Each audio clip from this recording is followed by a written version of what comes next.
Today, I'm going to be listing some reasons why your smoke alarm may be going off or false alarms. So, biggest one to do it is cooking. Cooking is really common to set off smoke alarms, and I have seen it in videos, and I've also seen it in my aunt's house a lot. She has one right outside her kitchen that loves to go off due to kitchen stuff. So, yep.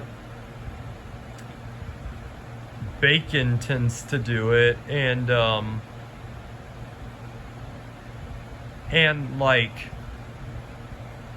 burnt toast has done it. Also, my grandmother burnt something at one point, and the ADC that's in her kitchen actually went off. And I actually have the one that was in her kitchen. It was the one that the green LED didn't work. I have that one. I have it put away as of right now. It's put away in a drawer. So yep, the ADCs are no longer in her house. 4 of them are here in my collection now. So another one, dust. Dust is another one that can set them off. So that's when you have to clean the alarm. Another one, insects. Insects is the one that drives me crazy. And it really bugs me. And it's been driving me crazy for the past few days. It has done it with the ones on my wall. 3 of them have gone off due to that. Mainly the ADC and the I12060A have gone off due to that.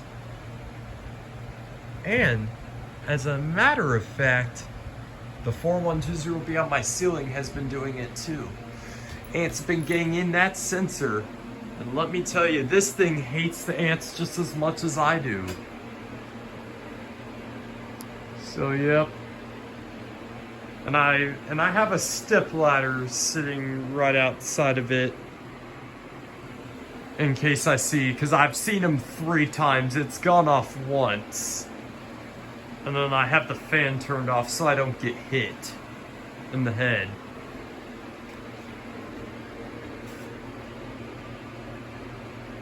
And they've also been getting in my fan globe, which says a lot. So yeah, they've been getting in right here where the sensing chamber is at. Right there's the piezo, and then right there's the sensor. So yeah, that's a big one. And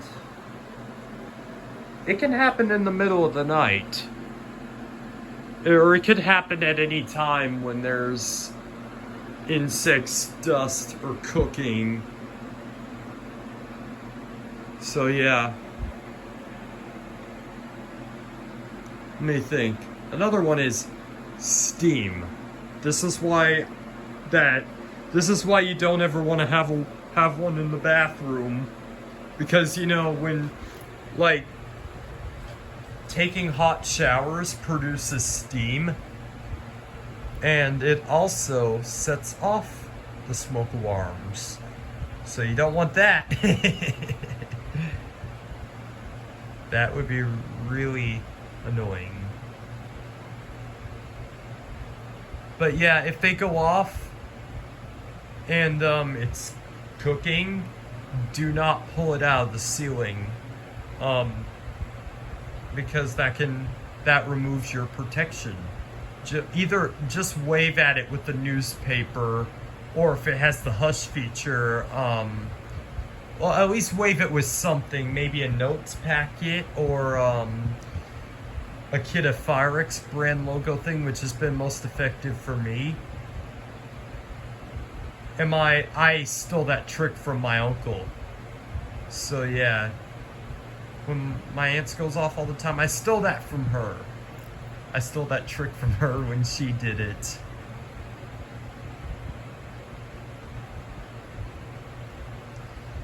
Then, yeah.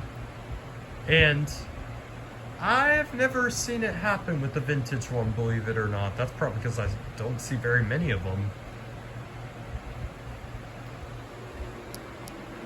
But, I've seen these fire X's in homes a couple times, and I've never heard them go off in those homes where I knew people who lived in them.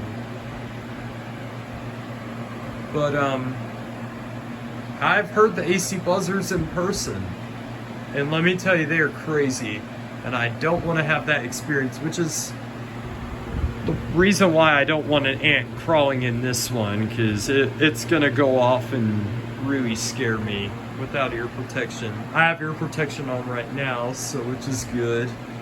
I've had it on for the past hour. So yeah, I'll demonstrate the AC buzzer real quick for you guys. And that's exactly why you do not want to have it go off in the middle of the night, compared to like your normal piezo.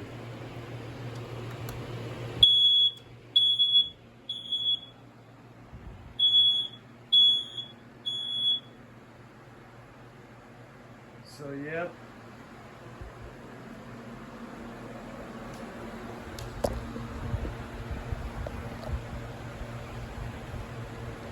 And yeah, if I haven't said it already, yeah, the ants have been setting mine off all the time. So yeah, I hope this was useful information for you guys. Or, my bad, I forgot some other major ones. Another one, bad alarms or bad wire harnesses. That one's a big one. Or that one's not as big, but it's quite a frequent one to do it. Or whenever they're old. I've had the wire harness problem once, believe it or not. I've had faulty wiring. I've had bad smoke alarms. So yeah, that's when you want to replace them. Or if you don't know how to work with wiring, get an electrician. And if it's just a battery operated one, all you gotta do is replace it yourself. So yep. Thankfully I know how to do it, so I don't have to call an electrician. So yeah, I hope this was useful information for you guys. Please list anything I may have forgotten for false alarms. Have a great day, everybody.